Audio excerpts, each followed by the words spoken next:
आज हम लोग क्लास 10th के हाई एंड डिस्टेंस के क्वेश्चन को हल करेंगे, जो इस प्रकार है। कहता है एक स्तंभ की छाया, स्तंभ माने कि खंभा, इसकी छाया पृथ्वी बनेगी। छाया की लंबाई ऊंचाई से √3 गुना है, यानी कि छाया की जो लंबाई है वह ऊंचाई से कितना गुना ज्यादा है? √3 गुने ज्यादा है। मान के लो ऊंचाई अगर x रहे, ऊंचाई क्या रहे? x रहे, तो उसकी छाया कितना होगा? √3x। कोई दिक्कत? अब यहाँ से पूछ रहा है आपको, तो सूर्य का उन्नयन कोण कोण पूछ रहा है, क्या होगा? सिंपल सी बात है, ये क्या है? लंब है। ये क्या है? आधार है। लंब और आधार के बीच में कौन सा ट्रिगो फंक्शन लागू होगा? tan। देखिए tan, यहाँ पे c रख दो, b रख दो, a रख दो, यहाँ पे थीटा मान लो। tan थीटा बराबर लंब माने x, आधार माने कि √3x। x खत्म, क्या हो गया? tan थीटा बराबर 1/√3। वह tan 1/√3 किसका मान होता है? tan 30 डिग्री का मान होता है। tan से tan खलास हो गया, थीटा बराबर क्या आ गया? 30 डिग्री। कोई दिक्कत? बहुत ही आसान क्वेश्चन है जी, ठीक है।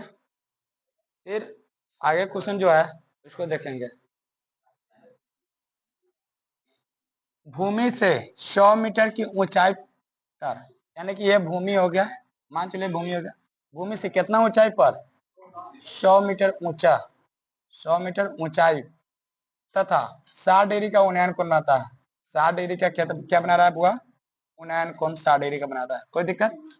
60 डिग्री का उन्नयन कोण पर उड़ती हुई एक पतंग है, तो डोरी की लंबाई क्या है? ये आपको डोरी की लंबाई बताना है। माने कि यहाँ पे पतंग बनाया गया है, पतंग को उड़ाया गया है। तो जब पतंग को उड़ाया जाएगा तो आदमी तो कभी भी पतंग सीधा थोड़े उड़ेगा जी, यानी यहाँ पे लटाई होगा, यहाँ पर मानव जो होगा, यानी कि जो लड़का होगा उड़ा रहा होगा, तो पतंग यहाँ पर उड़ेगा। तो कह रहा है इसकी डोरी की लंबाई क्या होगा, क्या होगा?